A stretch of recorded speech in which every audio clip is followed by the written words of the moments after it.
हिंगोली जिल्ह्यातील नांदुरा देवी इथं राहणारे संदीप देवराव तनपुरे हे 13 मार्च 2026च्या रात्री दुचाकीवरून घरी जात होते.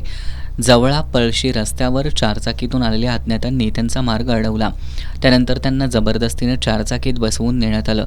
संशयितांनी हत्याराचा धाक दाखवत त्यांच्याकडील 42,000 रुपयांच्या रोकडसह एकूण सुमारे 52,000 रुपयांचा मुद्देमाल लुटून मारहाण करून त्यांना हिंगोली रस्त्यावर सोडलं. या प्रकरणी हिंगोली पोलीस ठाण्यात गुन्हा दाखल करण्यात आला होता. तपासादरम्यान संशयित कोल्हापूरच्या दिशेनं गेल्याची माहिती मिळाली होती.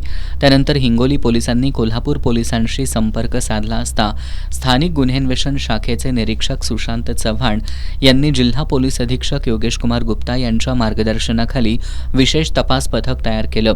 या पथकाला काळ्या रंगाची चारचाकी आदमापूर कागल रस्त्यावरून येत असल्याची माहिती मिळाली.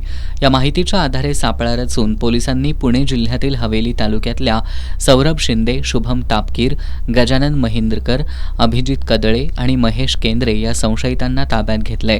त्यांच्याकडील चौकशीत त्यांचा हिंगोलीमधील लुटीत सहभाग असल्याचं स्पष्ट झालंय.